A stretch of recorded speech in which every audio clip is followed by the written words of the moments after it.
Hello, and welcome to Nerds in the Corner. I'm your host, Bill C. And I'm your co-host, Justin McNeese. Today's episode will be about CRISPR gene technology and how we might utilize this to help our own health, longevity, and modify our genes possibly.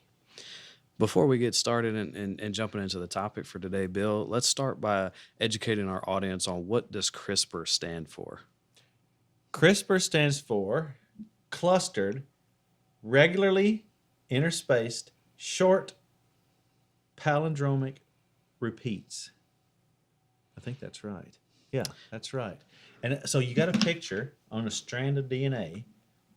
Along the strand, there will be these little short repeating segments that are a palindrome, meaning they spell the same thing forward and backward.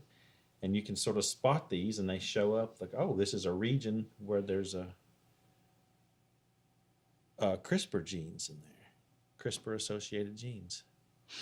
Okay. Yeah. So when we first started talking about the topic, I thought you said crispy genes. Crispy genes. I actually ironed my pants for today's episode. It stands for us. Yeah, stands for things. Well, now I feel pretty silly. So fantastic topic that we're going to be talking about today. I think there's a lot of implications to this topic, and I'm excited to get into it with you. It could be the next great thing in biology, not short of discovering DNA itself. It's kind of the next revolution to that. So yeah, it's how to modify the DNA. The story has always been, well, I know this gene is on my DNA. Boy, if I could just change that. Well, you can describe how to do that. Yeah, now we have a method to do that. Natural selection had a good run, but now it's time for human selection. That's right. Is what it sounds like. So, yeah. So let's get into it, Bill. I think we got a lot to cover in today's episode, and I'm really excited to dive into it. So, CRISPR gene technology, kind of the pioneering next steps in biology here. So, talk to us a little bit about how this came about, how this discovery happened, and where does CRISPR gene technology originate from? I think it came from bacteriology. So in the 80s, they were looking at these circular bacterial DNA. Our mammalian DNA is these chromosomal double helixes. Well, bacterial DNA is a circle, as is our mitochondrial DNA. And on that, they would see that there's these little interesting patterns of repeating palindromes that would have these spacers in there, and the spacers, the segments of DNA between the spaces, or the sequence of it, corresponded to various viruses that the bacteria had encountered. So they wondered how this happened, and so they discovered that there are enzymes that take segments of viral DNA and splice it into the genome of the bacteria to sort of make a immune memory of the germ that it has just encountered, which then makes it able to make an antibody or resist it in some way.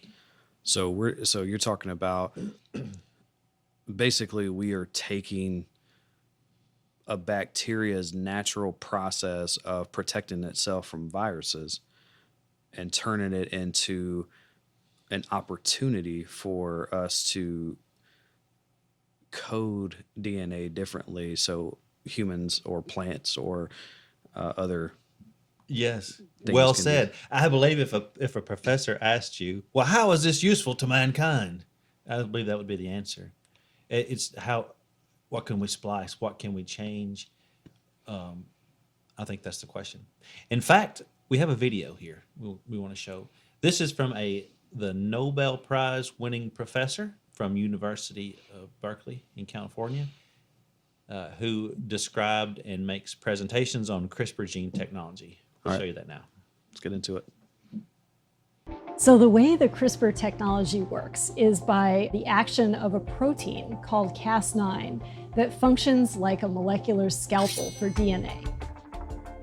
The CRISPR-Cas9 system has an amazing ability to recognize a particular DNA sequence in a cell that may be malfunctioning and then disable it by cutting the DNA.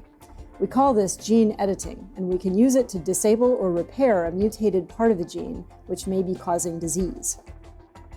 For Cas9 to find the malfunctioning DNA, we attach it to an RNA sequence that matches the DNA sequence we want to edit. Then we put this RNA-Cas9 combination into the cell. It finds the mutant DNA and uses a chemical reaction to cut the DNA strand right at the spot where it's malfunctioning. After that, we can sometimes insert the correct version of the gene for the cell to work properly again. It's a very exciting technology that's going to do a lot of good in human society and for human health. That's some incredibly interesting information there, Bill. You know, I feel like for the first time in human history now, we're not just observing evolution, but we're actively participating in it with CRISPR gene technology. And specifically, you know, thinking about the Cas9, can you talk to us a little bit about what the Cas9 protein is and how that's related to CRISPR gene technology and why that's important, why that specific protein is important? Yes, so the CAS-9, it stands for CRISPR associated, and so it is an enzyme is a protein that has a specific shape and function, and there are enzymes that are associated with these genes created by these repeating palindromic segments. That look for genes coded from these. So, for instance, we have so start with a bacterial DNA. A bacterial DNA is a circle.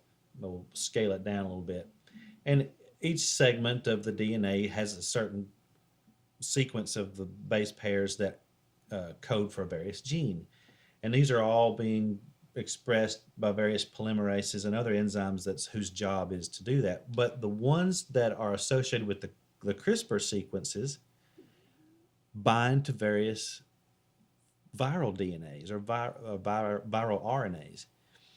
Whenever one of these little segments of RNA binds to an RNA or viral RNA molecule or a DNA molecule from a virus, the Cas9 protein sees that and then cleaves it at that spot, I believe is how that works. So the Cas9 is what really makes the ability to edit or alter the DNA. That's the contraption that is doing the splicing, that is making the clean cut. And there's other, the Cas9 is known because it makes a pretty clean cut that can be spliced back into, so if you take in the circle of DNA or our own DNA, you can do a deletion where you take a segment out and put the two ends back together, or you can have a segment of DNA that you want inserted into your a short segment inserted into your overall segment DNA. You can cut your DNA segment and then use other polymerases to put that segment, code that segment back in. That's incredibly that's groundbreaking stuff, and I think that's going to have some severe implications into the medical field. For sure. The medical breakthroughs and just from the research that I've done, seems like specifically with sickle cell disease, there's already some advancements and some FDA approved in the U.S. and in Europe, I believe, some treatments that are already being somewhat recognized. That seems like the classic example. So the problem with sickle cell is that there's so many people on the planet that struggle with this. It would be a very impactful thing to be able to fix, but it's just that various cellular proteins associated with red blood cells, there's a mutation in the coding process of that. You fix that mutation, the red blood cells are then made upon the original template, and they don't go into that sickling shape, and you don't have the symptoms of it. So it's just, can you pull it off? Is it deliverable to people, or how do you start that process? So I think that that's one. Alzheimer's is another. All these age-related illnesses where it has to do with the chronic repeating and copying of the DNA, you get more and more errors. you can fix those things. Also, telomeres. So on the ends of our chromosomes, we have these other types of repeating segments that every time a copy is made, it gets a little shorter, or various things make a telomere longer or shorter. And when that telomere gets so short, the cells that have the chromosomes with those exhausted telomeres begin to die, natural cell death. And so research shows that if you lengthen the telomeres of your chromosomes, you will live longer and have less age-related illnesses. So I think that's the next question. Well, if you can fix this, you can fix the mutation that's associated with a cancer cell, or we know the viral sequence, or the DNA sequence of a neoplastic gene, and just go right after it. Yeah, I think the implications of this could be somewhat limitless, just due to the human imagination on what we could do with it.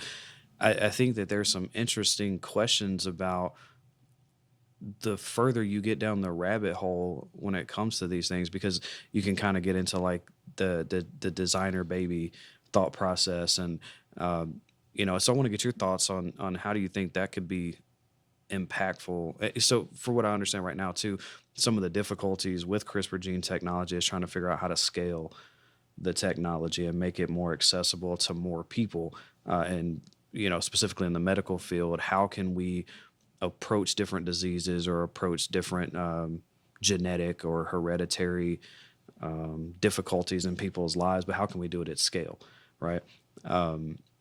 So thinking about that, could it create a division between the edited and the unedited? Yes. At that point? For sure it can, because it's going to be expensive. Right. That's kind of where I was you're, going. You're already creating a separation between who can and who can't. Yeah. That's kind of where I'm going, right? Right. Could it be a cure all or a cure for these things, or could it also send us as a population into a further divide from a wealth and information gap, right? All of those things.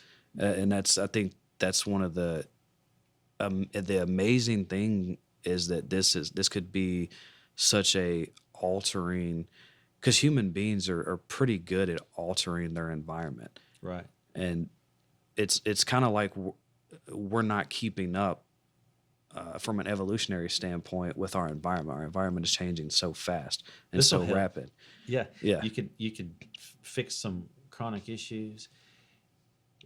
Heart disease. Yeah, all those things. And some diseases like sickle cell, like the gene expression is fairly straightforward and it's easy to identify and know specifically what to attack. Other things are more complex and not that easy to fix. Other things, the genes are involved in other very important processes, and you don't want to be messing with things, or maybe you don't know what's going to happen if you do mess with things. Yeah. So, Well, when I was researching, I found it was super interesting that you could potentially edit or alter the DNA from mosquitoes to eradicate malaria potentially. Yeah. And I thought that was, how huge would that be for third world countries? It'd be huge, but also a bad guy could also modify mosquitoes to deliver pretty awful things as well. Right. And I want to get into that further in the episode, but I was reading that and I thought that was such a unique thing that we could do, and I was like, I wonder if we could alter cats from being little jerks all the time. Yeah, but is it ethically appropriate to de-jerk a cat? I don't know. Or I'd like to get rid of some of this forehead. Right. You can declawing them. That's just too much. But yeah. De-attituding your cat. But if I could go back and just get rid of a little bit of this forehead and add some more hair there, that the forehead may be harder, but the hair is probably possible. You can probably change some. I think I could just scoot the hairline down about 4 to 6 inches. Yeah, eventually. It'd be real expensive, though. Yeah, I don't have that kind of money, I don't think. But yeah, I mean, you know, you get into the philosophical side of this, and maybe even the ethical side of this topic is you're now you're kind of editing out undesirable traits in yourself or in the human population.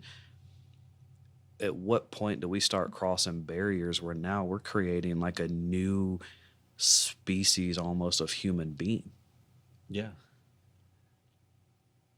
Or it's not a new species. Perhaps we're trying to get back to the original template. Well, I guess perhaps. So maybe, yeah. So you could fix and get back to the original, wherever that is. Who knows? Or you could make it better than the original.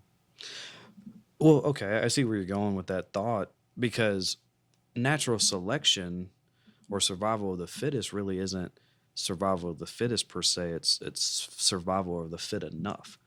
The survival of the most resourceful. Right, and evolution isn't perfect, so we still have some of these things. Again, Right. I think going back to our environment is changing faster than evolution can happen in our species, and so we're not. It is imperfect, and this would be able to rapidly push us forward For sure. as a species. And then, you know, you think about, you know, we talked about UAPs and we talk about space and stuff on our podcast. Could you genetically alter human beings to be able to breathe on other planets or live on other planets at some point, right? And could that cut time travel to Mars down? Or there's all these It's a different tool that could be used to help accommodate it. yeah, there's some fascinating things that could come out of using this technology. I do think, and I want to hear your perspective on this, I do think there will be a huge part of the population that is fearful of this technology, similar to AI. You know, there's always a fear around new things, especially when they're moving at a rapid pace or progressing rapidly. And sometimes we don't feel like we have enough time to absorb the information before the next version is out and already doing something, you know, even crazier than the first. So what do you think about, how do you feel like the adoption of this will be like once it becomes more part of mainstream medicine or mainstream agriculture? You know, do you feel like it's going to be something that human beings gradually gravitate towards, or do you think there's going to be pushback? Well, the early adopters will be like those with sickle cell or cystic fibrosis, something that a significant portion of the population suffers with. And if it's successful, then they can say, oh, well, you know, there's a lot of people that, you know, were benefited by that. Or a lot of people's parents or grandparents, their symptoms of Alzheimer's were markedly decreased. I think once you start seeing some success in some of those baseline illnesses that would be easy to go after first, then it'll catch on quickly. There's already a lot of folks that know the nature of their illness to be genetic in nature and are clamoring at the door of the lab wanting it already. And, you know, people, that's what they talk about at family get-togethers and with their friends. They identify with their illnesses. And if you know 50 people and one of them had an illness that was all of a sudden cured by this specific technology, you'd be curious about that and you would know. So I think once you start seeing people successfully being treated and having positive feedback from it, it's going to catch on quickly. Yeah, I can see that being part of the conversation. I guess I'm thinking back to, and I don't want to get too, you know, I don't want to make this political at all, but going back to the COVID-19 vaccine, and that, correct me if I'm wrong, you understand the science behind this better than me, but the COVID vaccine, delivering the vaccine from the mRNA perspective sounds similar to how this would operate to a certain extent when it comes to you know, attacking a virus or being able to change something genetically. And there was a lot of debate about that. So I can see this being right. There's early adopters in any kind of technology or any kind of science, but I could see this going down a really ethical battlefield where It sure could. you know, should we be making those type of decisions for people? Or, Right. but I guess at the end of the day, you're just providing an option. Right. Well, Yeah, it'll certainly open the narrative, and the narrative needs to be had to where hey, where as a society, where is the line that's too far? What can we work on that would be beneficial?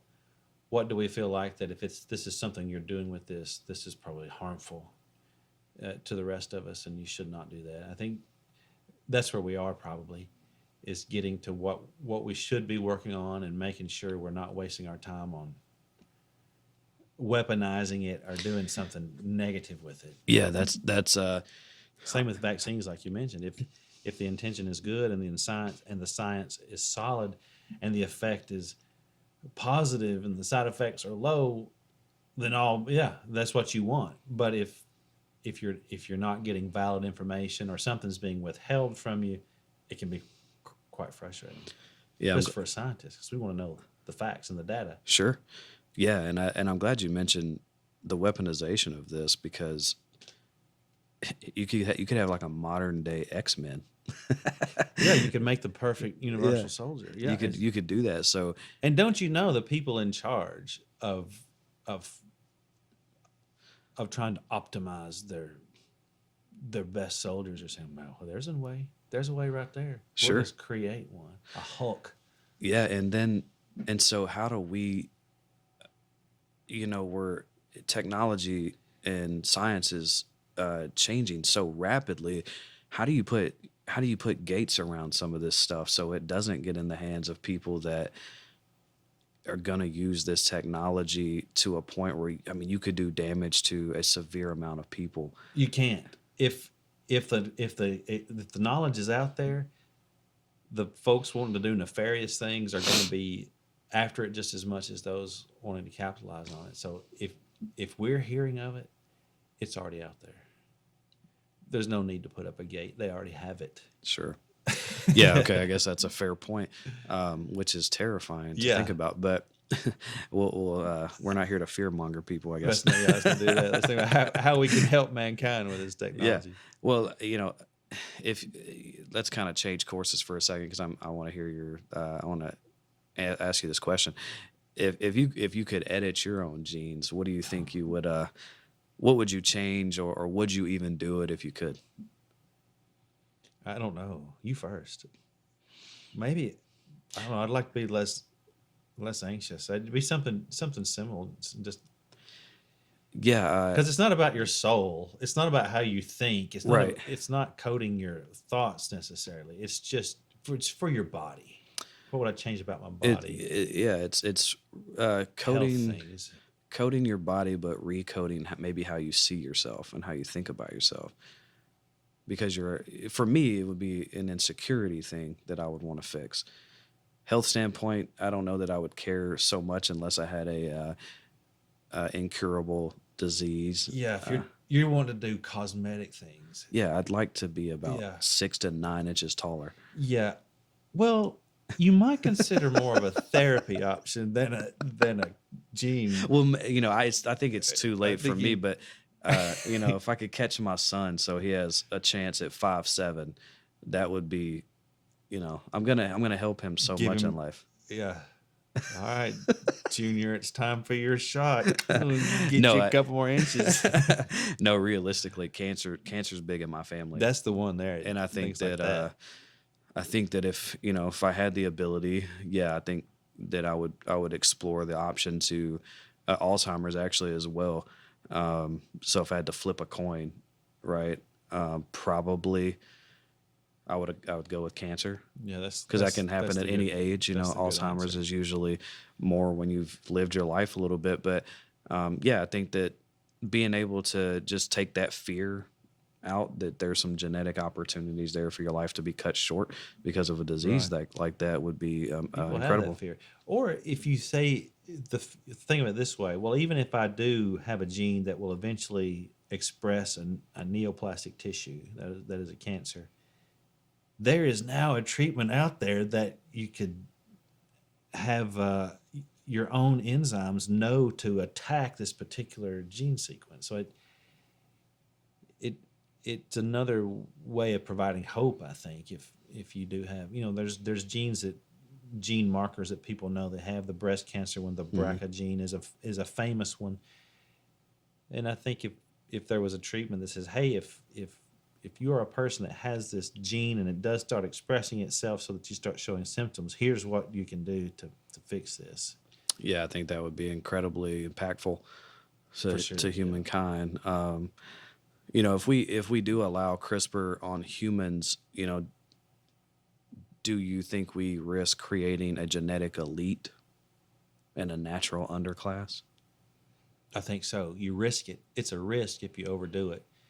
Of course, you think is this a technology you want to avoid? So if you're an insurance company and you're or a parent having to pay for a child, the say they got sickle cell or something, you know that the treatment over time is going to be very expensive. But if you can pay the upfront cost of finding a way to fix this gene and get the treatment, then you avoid those costs thereafter. So in the long run, it's still affordable. So I think from that perspective, there'll be a driver to fix certain things because we want to spend our tax money on things that bring us peace and prosperity. We don't want all of our tax efforts to have to go towards fighting this particular illness that recurs and recurs. Well, what if we could more resourcefully or more appropriately develop this treatment for it, and then we can move on and do more fun things besides go to our oncologist. Well, I like the fact that CRISPR is being utilized in agriculture as well, because if you're going to extend the lifespan of human beings, you got to have a way to feed That's right. human beings, and we can't risk. I don't want to say overpopulating the earth because that sounds kind of doomsday talk, but there is a natural limit, I would guess, to the resources that we have on That's Earth. right. That we, if we make exceed. agriculture, that's right. You make agriculture more efficient, so it doesn't require so much manpower or resources to feed us. Again, just trying to make things more efficient so we can spend our time and money on better things than just the raw recovery of our resources and growing our foods. Yeah, there was one study that I was kind of getting into when I was researching for the episode that they've already done some CRISPR gene stuff with rice paddies that's making them I can't think of what I'm trying to say. Help me out here. Resistant, I guess, is the word to disease in the areas that they're growing in, right? So I think as we try to change and alter and extend human life, having that opportunity. I mean, you think about poverty and world hunger and like some of the different areas that you can really go out as a community in the scientific community and really help the most people if you can get that to scale. So I think there's some incredible value in CRISPR gene technology. Also some things that I think as a society because human nature also is to kind of overdo and overexploit things, and sometimes we take it to a level that it really shouldn't be. That's right. And so I think you got to test it to its limits. Yeah, for sure. And was it Jennifer Doudna? The Nobel Prize. I'm not sure how to say her last name. Yeah, so I apologize, Jennifer, if that's not how you say your name, but who kind of pioneered this research and the technology. And I think she has an incredible thought pattern and in the discovery and in the creation of this. And, it's always people like that, like an Einstein or someone that comes along and has this fantastic idea, and then it, somehow gets transformed into what we want it to be. But I think she did win a Nobel Prize for this, and I can't think of the name of the company that she started with another young man from UC Berkeley, where they're really trying to figure out how to scale the technology for more. We hope you're enjoying episode 4. If so, join us next time where we will be discussing newly discovered rod-shaped segments of RNA called obelisks found in our body may represent a new form of life. It's still unknown how or whether obelisks affect human health, but we'll be getting into that and more next time where science and laughter collide on Nerds in the Corner. Well, it's been a great conversation with you, Bill. I think that CRISPR technology, it's a game-changing technology, and I think there's an unbelievable potential and potentially some serious ethical dilemmas that we're going to have to face as we move forward. But we did fix typos in Word documents, so why not in humans? Yeah, I think maybe we should just consider a little spell checking on our DNA. Yeah, I like that. Spell checking. Get some of our those DNA. blue lines Yeah. gone. Yeah. Control Z a few genes in there. If we're gonna upgrade our phones every year, why can't we upgrade our DNA? That's right. Just I'm here for 2025.2. Yeah, just get a new upgrade every year. Well, it's been great talking, Bill. This is gonna take us into the dawn of a new golden age or a dangerous step toward genetic elitism. Oh my goodness. So let's hope not. All right. I have to tell you one more time.